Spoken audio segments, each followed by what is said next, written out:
Good day. We are so glad that you have joined us for another conversation on Strong at Home.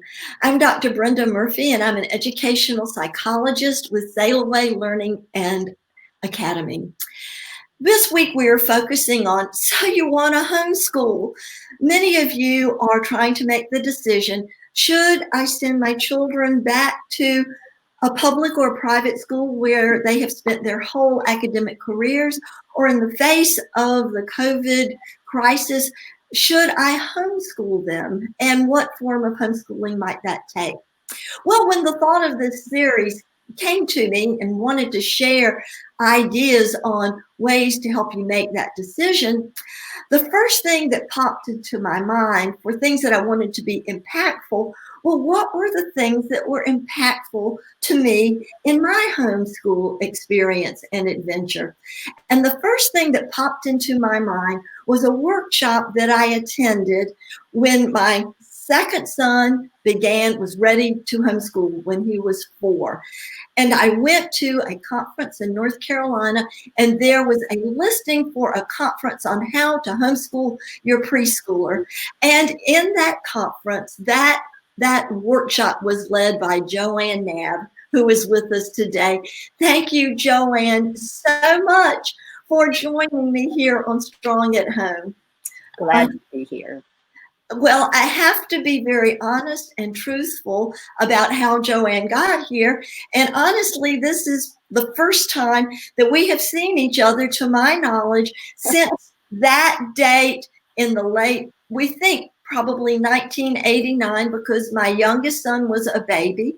And that was when Joann was starting to give these incredibly informative workshops and helping us, those of us who are new homeschoolers, to feel more confident. And I'm going to show you all something here. At that conference, this is what Joann put together and sent out after the conference. And Joann, Mother's Manual from Heart Song, it should be Heart Song, has been so dear and meaningful to me during my homeschool adventure. So let me ask you from the other side, what were you thinking when you were just beginning to do these workshops? Because this was something totally unknown to any of us at that point. Well, I guess I thought I was probably just a little crazy. My husband was very kind to support me. I had been trained to be a teacher, which maybe on one hand was helpful, but on the other hand, it wasn't helpful at all because homeschooling is not a classroom. And so it was kind of this idea of, okay, I need to rethink how you do this at home and not in a classroom with desks all in a row and that sort of thing. So I really had to evaluate, but I felt very confident that I could teach. Now, I wasn't quite so confident with what I was going to teach because there was so little available then. There were no curriculum that were available to homeschoolers. There were curriculum companies, and I would write to them and ask them if they would sell me curriculum, but they wouldn't sell curriculum to homeschoolers because that was just so unusual and not done in those years. That's right. That was sort of difficult and made the starting a little harder, but for some reason, my mother, who was a great saver, saved a lot of my old school books. So it was such a help. So I went through all these crazy old workbooks and school books and tried to put something together for the kids. But we really, early on, those of us who chose to homeschool, and we started out with 3 families in the Charlotte, North Carolina area. And the 3 of us just said, we are going to make this work. We don't know how, but we're going to make it work. And so we did. We just worked on getting ideas, getting books. Most of the time, the library was our biggest resource because we could get good books there. And we just started kind of in faith that whatever we were doing, the Lord would bless it. Yeah. And you know, the one thing that separates me from you is that you believed that you could teach. I had no confidence whatsoever that I could teach. Teaching was the furthest thing from my mind because my oldest son was wonderful in a public private school. It didn't matter where he was. He was kind of Mr. Perfect. And it was my second son that forced me into homeschooling because he got kicked out of a Mother's Morning Out program. And, uh, and they said that actually my oldest son's kindergarten teacher said if I put the second son in that elementary school, that he would have a folder about this thick by the time he was in the second grade because he would be uncooperative in the classroom. And so I had felt like I had no choice but to homeschool. And I know that what you shared in that first workshop with me not necessarily gave me confidence to do everything that I eventually would have to do, but it was a piece of very impactful information in one sentence that has held me throughout my whole career, all the way through starting a school, going to a doctoral program, and still today. And you advised, I don't remember it was from a question or it's just your advice, what do you do when you don't know? And your advice was so on point. You said, tell them, I don't know, let's find out. Yes. And that became my watchword, especially in those early years of homeschooling. Yeah. And I was in a small town, so after we left North Carolina, so I didn't have access to great libraries. So we got some encyclopedias. And whenever we didn't know, almost daily, I don't know, let's find out. Well, we kept a set of encyclopedias in the bathroom as the bathroom reading material so that anytime they wanted to read, that was what they got to read. And it was a great place for them. But you know, it's so interesting because your story sounds like mine. My first son, a classic student, just wonderful. Second son, off the wall. I mean, for instance, to teach him math. And again, these were just ideas that really the Lord would give me because I didn't know what to do. So I had to find out. My second son just could not sit still. He went up and down and he'd sit on the back of his chair and he'd want to play on the floor. And so with him, a lot of times if we were going to do math, I would write his math out on big sheets of paper so that his problems, all 20 of them or 25, whatever he had to do each day, would be on these large 8x12 or 8x11 pieces of paper. And then I would tape them all over the house, inside the shower, inside the mailbox. I just taped them everywhere. And as the rest of the children would sit quietly and do their math in their math book, he would run off, find a problem, do it, bring it back to me. If it was right, he was allowed to go find the next one. And he would run all over the house, out to the mailbox, out to the rabbit cage, wherever they were hidden. And by the time he finished running everywhere and finding his math problems and getting them answered, the rest of us were finished at the table. And he did just as much math as everyone else, but it was movable math. Oh, and I love that. Well, it just helped so much in his energy level, which was so much higher than mine, even though, you know, I was still a young mom, but my goodness, he was wiggly. There were other times where he had to sit at the table because whatever it was I was teaching was just something that he just had to hear it.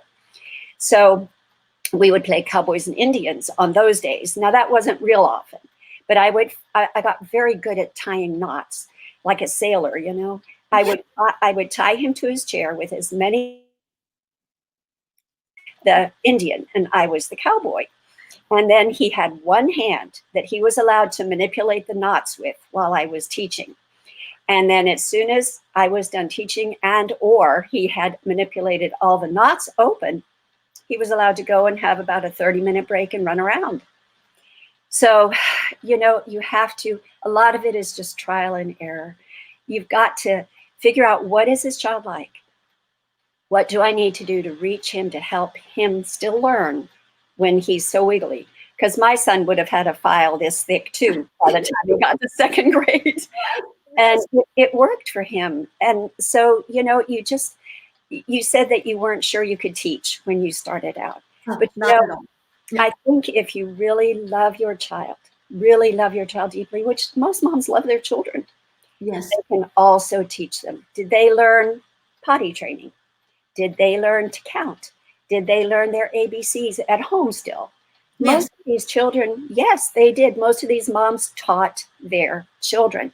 Well, it's no different in homeschooling, except that you're having to teach them more of a subject or go deeper into a subject.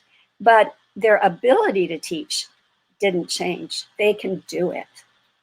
That's so encouraging, Joann, because some of the parents are looking at perhaps short-term homeschooling, and they're so worried that in that short term that they're going to ruin their children.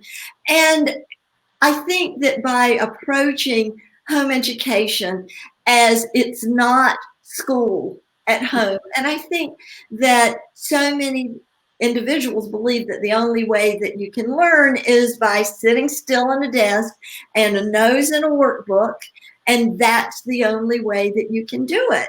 Yeah. And in reality, in the classroom, in order for the classroom to function, they've had to put some artificial criteria around instruction.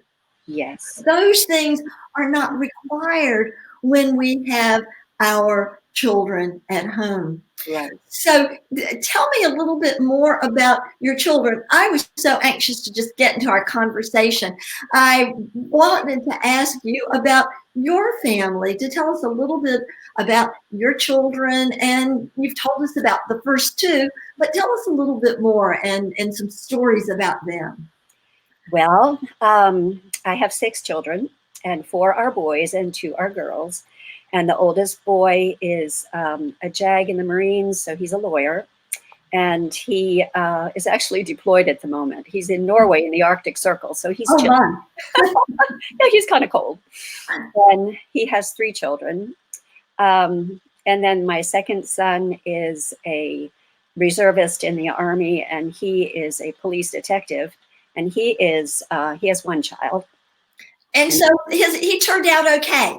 He did, he did not actually learn to read until he was 10. But it was so funny because he was sitting on the couch or someplace and I was in the kitchen working, and he loved books. He looked at them all the time. He would read picture books and he loved it. And all of a sudden he called out, "Mom, does this word say baboon?"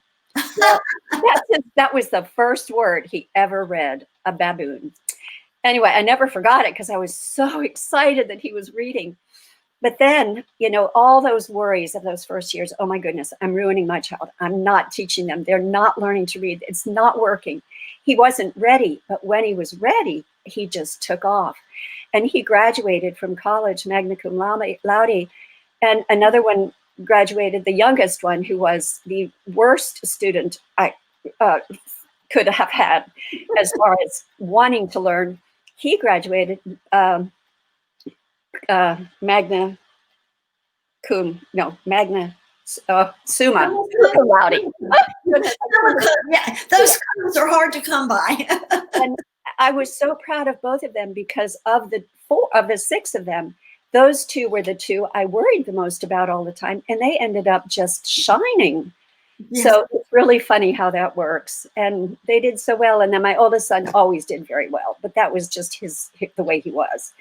And then after this son, who was a little wild, like when we would learn to measure things, he did not like to sit at the table and take a ruler to measure. So I would give him the great big long commercial type tape measure. Oh yes, the ones that you extend out and that construction workers use, and when you're measuring the rooms and things, And he would take that, and I asked him one time to go outside and measure the driveway while we were measuring little things inside. So he did, and it was 260 feet long. So ever after, I would tell them, okay, look at the driveway, it's 260 feet long. And then after that, they had to estimate lengths. So they had to estimate from our driveway up to the stop sign. And they all got really close to what the actual distance was because of having done those measurements. So they learned a lot just by dint of their character if that makes sense. Yes, it does. And you know what, Joann, you're going to find this surprising how our time is up because and in our conversations we limit them to 15 minutes because we know people don't have much time No. anymore. We want them to come and enjoy. So we have, I believe you have so much wisdom and knowledge and stories to share with our viewers in Strong at Home. Would you consider coming back and sharing another segment with us? I would love it.